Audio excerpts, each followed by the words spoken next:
আলহামদুলিল্লাহ ভালো আছে। অনেকদিন পর হ্যাঁ, অনেকদিন পর।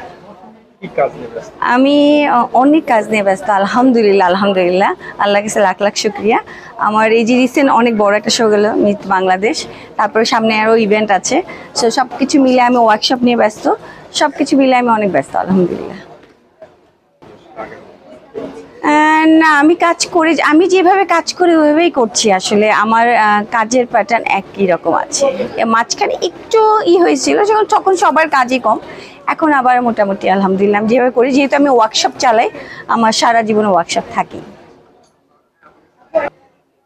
নারীদের তো সবসময় আল্লাহ, প্রথমত আমি মানুষ হিসেবে মানুষকে অনেক রেসপেক্ট করি। তারপর তা নারীর শক্তি অন্যরকম, আল্লাহ নারীর ভিতরে অন্যরকম একটা শক্তি দিছে। ওরা চেষ্টা করলে সবই পারে এবং সবার সহযোগিতাও দরকার। আমি অবশ্যই ভালো দেখি, কারণ নারীরা, আমি যে প্রথম বললাম, মানুষ মানুষ মানুষ হিসেবে সবাইকে গণ্য করা উচিত। তারপর নারী পুরুষ এগুলি আসলে মানুষ হিসেবে তাকে দেখা উচিত। প্রত্যেকটা মানুষ নিজের সেলফ ডিপেন্ড হওয়া উচিত। প্রত্যেকটা মানুষকে নিজের কষ্ট করে জায়গা তৈরি করা উচিত এবং পরিশ্রম করা উচিত। আমার কাছে নারী পুরুষ ভেদাভেদ চাইতে বড় কথা হচ্ছে তারা মানুষ। আমি কোরিওগ্রাফার, ফ্যাশন কোরিওগ্রাফার এবং ট্রেনার।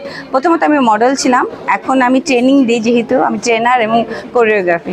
আমার প্রত্যেকটা কাজ করতে ভালো লাগে, বিকজ আমি যখন ভালোবাসি কাজটাকে তখনই কাজটা সুন্দর হবে। আমি ভালোবাসি বলেই আমি কাজটা করতে পারছি এবং সবার দোয়া আছে, ভালোবাসা আছে। Thank you.